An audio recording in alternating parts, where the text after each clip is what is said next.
Pessoal, vamos à continuação do nosso estudo das funções, que começamos na segunda-feira relembrando plano cartesiano, eixo das ordenadas, eixo das abscissas, origem. Fizemos umas atividades, para serem entregues hoje.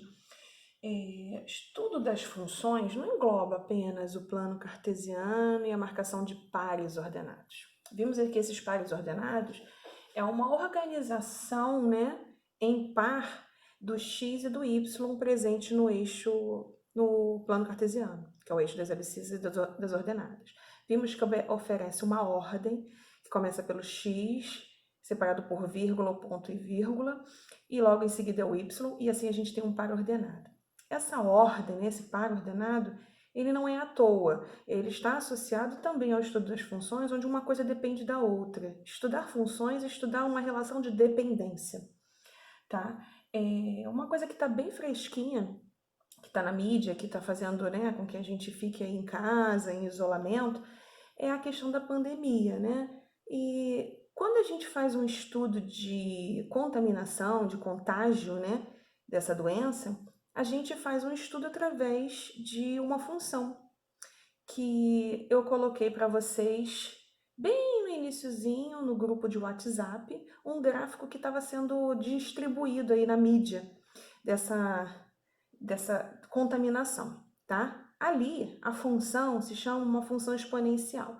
No nono ano de vocês estudaram dois tipos de função, a função do primeiro grau e a função do segundo grau, que vai fazer parte do nosso conteúdo desse ano, tá? Mas a gente vai relembrar as relações de dependência de x e y. Vamos começar primeiro hoje vendo um probleminha simples dessa dependência, tá? Para que a gente entenda a função do x e do y dentro de um contexto.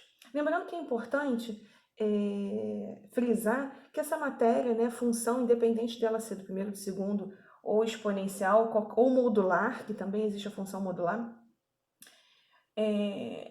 ela acontece com frequência no Enem, tá? Então, quem está disposto a fazer o Enem lá no seu terceiro ano, ou mesmo antes, como uma forma de treino, enfim, já tem que botar em mente que função é questão certa, nos concursos, no Enem, enfim. Então, vamos lá. Eu botei aqui um probleminha que diz o seguinte, ó. Numa esteira ergométrica, um atleta treina com uma velocidade constante, tá? O que é constante? Vamos supor que a velocidade seja 5 km por hora, tá? Ele não muda, ele não acelera e tampouco diminui isso, tá? Então, mantém uma constância. Para uma maratona. Seu treinador observa a cada 10 minutos, ele está lá com o relógio, tomando conta, desse treino, o espaço percorrido e anota em uma tabela o seu desempenho. Então, a cada 10 minutos, o treinador anota numa tabela quanto em distância foi percorrida por esse atleta. Eu vou apagar e vou colocar para vocês. Vamos lá. Construir, então, a tabela referente, à anotação do treinador em relação ao seu atleta. Aqui, instante, é o tempo, tá? Que foi medido, vou botar aqui numa cor que chame a atenção, vamos lá. Minutos, tá? Minutos. E a distância foi medida em metros. Então, vamos analisar isso aqui é uma tabela, tá? É uma tabela porque tem linhas, tem colunas e tem informações dentro dela, tá?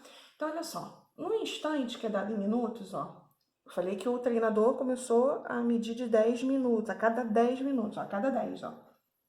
De 10 para 20 mais 10, de 20 mais 10, 30, 30 mais 10, 40. Então, houve uma constância aí, ó. Sempre de um para o outro, mais 10. De um para o outro, mais 10, que foi a anotação feita pelo treinador, tá?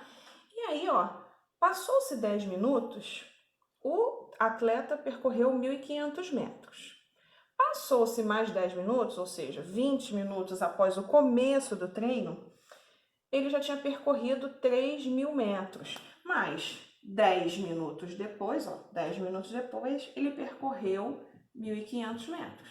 De 3.000 para 4.500, mais 1.500. De 4.000 para 6.000, mais 1.500. Então, quando a gente olha a tabela no seu total, você pensa assim, 10, 20, 30, 40, 50, 60, você não vê uma regularidade, né? Mas quando você analisa linha por linha, de 10 para 20 passou 10 minutos, de 20 para 30 mais 10 minutos, de 30 para 40 mais 10, de 40 para 50 mais 10, de 50 para 60 mais 10. Então tem uma regularidade aqui nessa primeira coluna e eu vou observar se existe essa mesma regularidade na segunda, porque é importante ter regularidade nas duas colunas. Vai ter mais do que duas colunas, Fernanda? Não, tá? E vou explicar já já por quê.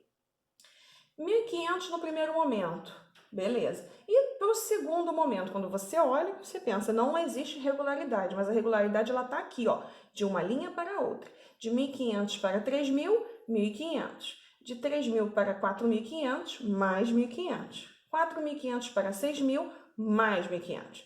6.000 mais 1.500, 7.500. 7.500 mais 1.500, 9.000. Então, também tem uma regularidade da primeira até a última linha na segunda coluna, ok?